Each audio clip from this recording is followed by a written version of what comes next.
Hey everybody, this is Dust for Dustodon Gaming. Just a friendly reminder, if you like what you're seeing on the channel, please consider giving us a subscription. And if you like what you're seeing on this video, give us a thumbs up. Alright, so we've been working on our 100 treasure chest with burn thing. We hit a rough stretch there with Boros. We tried to rebuild Boros. Still, things haven't been consistent. We've had a couple 3-2s. We did a 2-3 after that.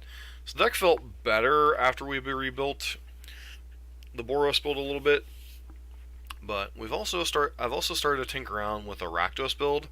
The main thing being is after abandoning Wear Tear, it kind of freed me up to pursue other color combinations like Gruul or Mardu or whatever. I decided to give the Rakdos build a chance. We went 3-2 in the first league. This is the second league we'll have played through with the deck. Excuse me again. But a lot of people question the combination of Sovereign's Bite and Bump in the Night over the cards like Lightning Helix and Boros Charm. Lightning Helix, obviously being able to target creatures and being instant speed is certainly a plus. But Sovereign's Bite fills a decent niche. Gives the deck a little bit of life gain. And Bump of the Night obviously is Lava Spike with a little bit of upside against cards like Worship. So there's a couple of things like cards like Dramoka's Command, Worship and such get a lot worse against these particular cards, and that actually interaction ended up coming up a little bit in this league. So that was the main reason we pushed towards Rakdos. That, and it gave us access to the turn 0 graveyard hate against Dredge in the form of Leyline in the Void. I originally thought about running a 4th Leyline, but I decided I wanted the flexibility of a Rakdos Charm. So I went with 3 Leyline, 2 Rakdos Charm as our graveyard hate, and then 2 Anger of the Gods. Anger of the Gods serves as the similar role as Searing Blood did in previous versions of the deck against the smaller creature decks. Also helps clear things out against Dredge. So, combination of these 7 cards, I think, should give us a reasonable game against Dredge, which has been pretty miserable lately. Fatal Push and Dismember are kind of serving as pseudo-path exiles. Obviously, Fatal Push is good against things like Tarmogoyf Shadow. Dismember is good against like the Delve threats and such. These two also serve to knock out things like Core Firewalker and the Burn Mirror. That's another thing is Sovereign's Bite and Bump in the Night also get around those cards. So really the only hate pieces that this particular color combination doesn't get around are Leyline of Sanctity and Auriok Champion. But this color combination sets us up better against Dredge, sets us up better against some of the other decks, and then it's kind of a wash in a lot of other things, and then the combination of the Graveyard Hate gives us a little bit better play against Dredge, hopefully. But unfortunately, we haven't been able to test that. So, anywho, let's get into the second league here. First match is against Innistrad Revenue Service. So, this is an interesting match against, I believe, Eldrazi and Taxes. So, get into these matches. Hand's pretty good, 2 lands, bunch of spells. Mana should be pretty good here. Lead off on that. Generally means, so I made one small mistake here. Knowing that Shambling Vent is a card, I really should have considered Leonin Arbiter a little bit harder. So, probably would have been better to have used one of my fetch lands last turn to avoid getting stuck on certain things. For some damage here. Opponent plays a Ghost Quarter. We Searing Blaze this. Go ahead. Lava Spike them, put them to 3. Opponent Scullers us. Randomly doesn't take the card that kills them, so we just kill them with Skullcrack. Not exactly the best performance by our opponent as far as cards taking, but, you know, when you're in a bit of a funk with a deck, sometimes you'll take slight opponent misplays. 4-lander, can't really keep it. 1-lander, kind of hope to get there. Scry that to the bottom. Opponent goes Ghost Quarter on 1. We get our thing, play out a Grim Lavamancer, they path us. So the mana problems are fixed at least. So I left up Bolt and Dismember in case our opponent played a Leonin Arbiter here. I really didn't want to get got by Leonin Arbiter Ghost Quarter kind of locking us out of the game. Then our opponent just kind of continued to generate advantage here. Get that out of the way. Suspend the Rift Bolts. They play Thalia. We kill Thalia, but we're running out of ammo here. Anger of the Gods looking really awkward. Power through this. They Sculler our Anger of the Gods. We draw a bunch of lands. They start playing out a bunch of creatures. And Fatal Push, we go ahead and tap out. I should probably go over sideboarding quick in this matchup. Boarded out the Eidolons against the Aether Vial deck. Brought in the 2 Anger of the Gods, the 2 Dismembers, and the 2 Fatal Pushes, and then boarded out 2 Lava Spikes. I left in the Sovereign's Bite to have a little bit more in the racing situations. This hand's pretty good. Start beating down our opponent here. The first couple turns are usually kind of so we can leverage that. The second Aether Vial, Rift Bolt their face, put them to 5. Well, it Scullers us, so we just go ahead and Sovereign's Bite them and kill them. So, match number 2. There was some slight misplays in one of the games that cost me the match. Well, cost me a game in the match. I don't know if it actually cost us the match, because this mulligan into this hand, it's not great either. Keep an Eidolon on top. Opponent goes Steam Vents. Go ahead and fetch that. Play out Eidolon. Amazingly, it resolves. Opponent plays Deceiver Exarch, tapping our mana source here. We get rid of it because we don't want to get comboed. They bolt our thing, get rid of our black source. Go ahead and Eidolon them, suspend our Rift Bolt. It goes to 4 here. They Cryptic us, we draw a land, we draw a Rift Bolt. They cast Opt. Now they're at the point where they can kill us with pretty much anything.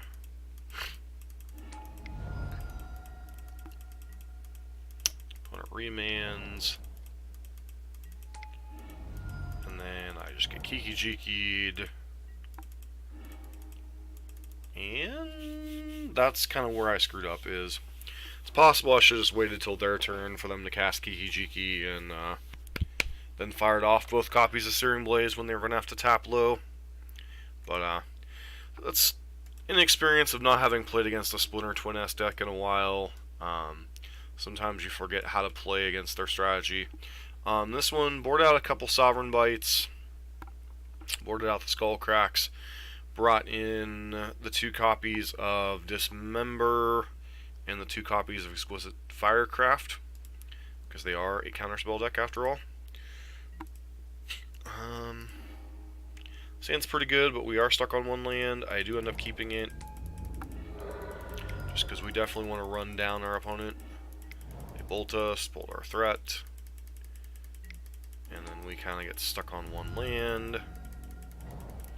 And our opponent just does their thing here. They go to 8, then they Kiki-Jiki us and kill us. So that was pretty much the match. Sometimes you just lose to Splinter Twin decks. Match number 3. I think this was Amulet Titan. Sand's reasonable. Grim Lavamancer obviously isn't great all the time in game 1, but you know, it's a card we can play, so fetch to get the Lavamancer out there. Yep, is in fact kill their guy to get their thing off the board, but they just turn around and have the huge amount of mana idiots draw. Otherwise, their hand's relatively slow. Put a land into play here. Play another Eidolon. Spend a Rift Bolt. They play an Engineered Explosives. Put them to 8 here. They crack. Put them to 6. Play a Bump on the Knights post-combat, which might have been a mistake. But then game number 2. Sideboarding in this matchup. I left the Rakdos Charms on the sideboard. People tend to overvalue bringing in Artifact Hate against their deck. Well, yeah, it can certainly slow them down. It's not necessarily worth a card out of the burn deck. So instead, I brought in 2 copies of Dismember and 2 copies of... what was the other card we brought in? Because we boarded out 2 Sovereign's Bite and 2 Grim Lavamancer. What's the other card we brought in? It wasn't Firecraft. So it was Dismember and... Perhaps I should go look at the list.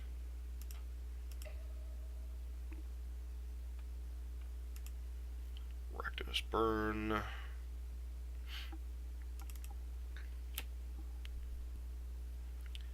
Two copies of Skullcrack. That makes sense. Not used to Skullcrack being in my sideboard anymore. It's usually in my main deck in the Boros configurations. Brought in 2 copies of Skullcrack to deal with some of their life gain between Radiant Fountain and Obstinate Baloth. Much the same thing, we brought in Dismember to help deal with attacking through potentially a Primeval Titan or a Baloth. And it seems it punishes us a little bit less than Path would in this particular matchup. So, go ahead and start getting the beatdowns. They should reveal Venturous Impulse. Go ahead and attack here. So once again, I could have gotten in with more damage here, but understanding the matchup sometimes is key to knowing when to hold up interaction. And our opponent's likely setting up for an Azusa this turn, so in showing Primeval Titan, we definitely want to, in response to the bounce trigger here, we just dismember this Azusa, so they don't get quite as much mana going on here. Them to 5, they only get 1 play this turn, and then bolt that, and then get to kill them. So sometimes it's important to understand the matchup when you need to hold up interaction, like understanding your opponent's play patterns, what they're likely trying to set up. Another matchup that's kind of important in situations like that, Storm. It's something we failed to do in our Kiki-Jiki matchup. So sometimes when you don't see decks a lot, sometimes you don't understand the play patterns of a particular deck.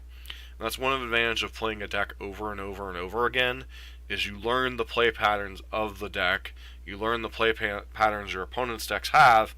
So that's why it's a huge advantage to be able to play so many different Modern decks. Even if you don't master them, you do get to pick up on like how you're supposed to approach the matchups. So go ahead, bring it up, bring it in. Don't remember what this particular matchup is. This hand's okay. We do obviously need a second land. Did I mulligan? Yeah, I guess I mulligan. I mean, that hand was like close, I guess. This hand obviously is pretty good. Looks like Bojuka Bog, I was thinking maybe it was like some Amulet Titan variant, but just turned out we were up against I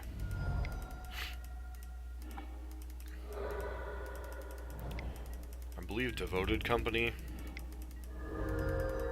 And then attack.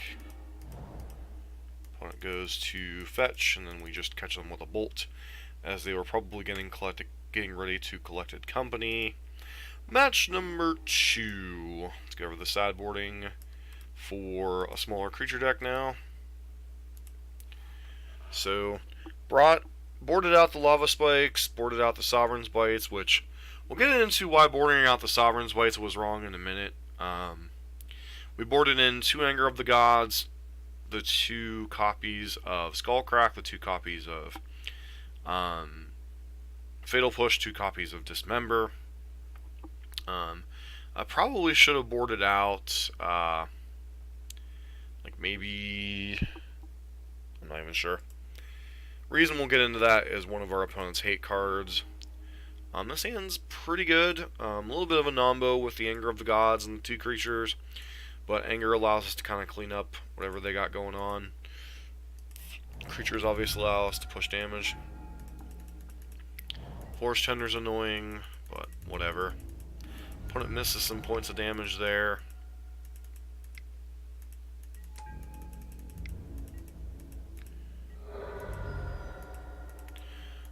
I didn't want to overcommit here because at this point I thought I was just going to be casting Anger of the Gods.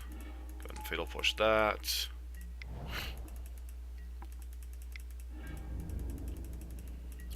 Just start pushing damage. Our opponent plays a Worship, which will be problematic.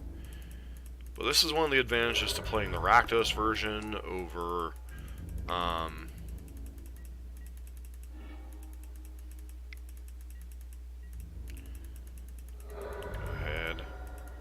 pass here. Opponent plays Vizier.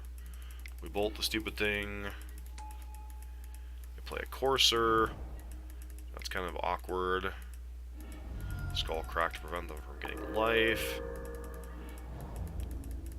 Going to attack here. Our opponent makes a pretty terrible block. Allows us to kill almost all their board. Play in Duskwatch Recruiter. We suspend Riftbolt here. They do their thing. Play a Vizier. Play a Birds. Play a Vizier.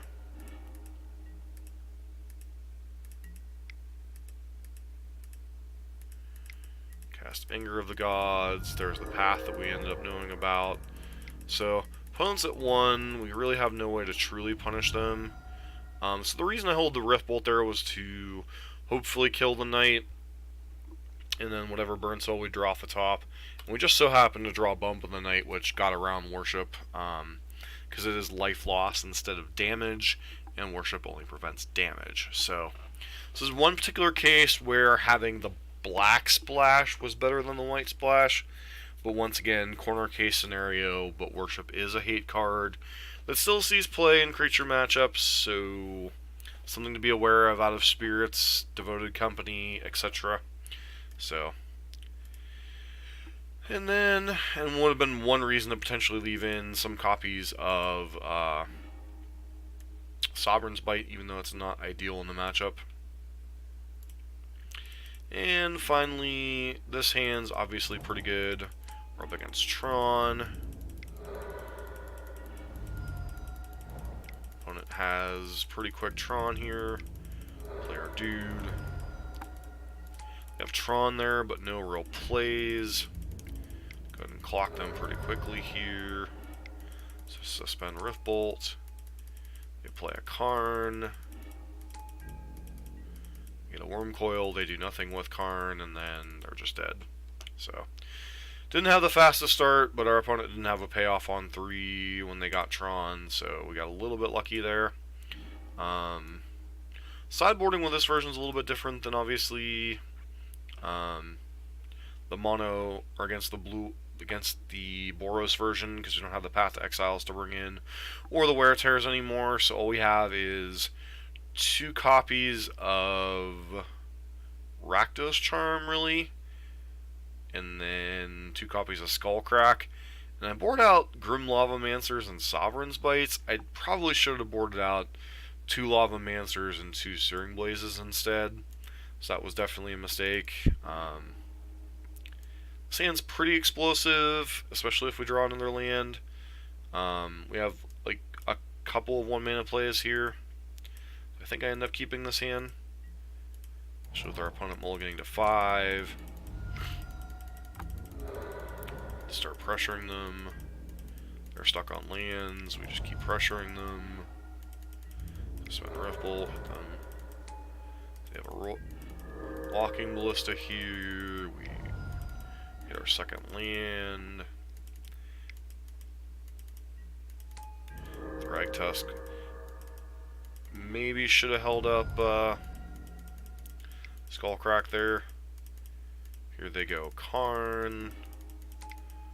Exile the land. We bolt them. They don't attack with the Rakdos. We Skullcrack them and then tap and kill them. So 4-1 league overall. Pretty nice. Pretty nice. So thoughts on the Rakdos version? Deck seems to be coming together pretty decent. Obviously need more testing to determine if the deck's still good or if that league was a fluke. We still haven't gotten to play against Dredge, which is highly annoying. Like, I guarantee you, if as soon as I would switch back to the Boros build, I'd see Dredge twice in the league. But Magic variants, matchups, you know, all that fun stuff. Go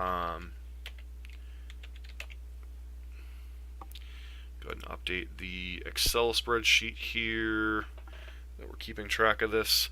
So we played against, the first match was against Black, White, Death, and Taxes. I'm pretty sure I played against that some way, somehow in this mess. Black,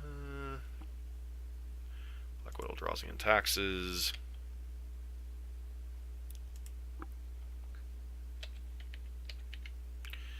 The second match was against Blue, Red, Kiki. Guess we've already played against that with this deck. So we're 1-1 in that matchup. 2-3 in games. Third match was Amulet Titan. Surprisingly, we've only played against twice. Fourth match was Devoted Druid. No, we've played against that match.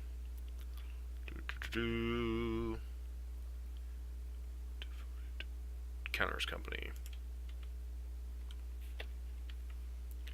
So that's a matchup that's gotten harder with Knight of Autumn. So it was nice to kind of walk out of that one with a win. And then fifth matchup obviously was Tron. Tron is Tron.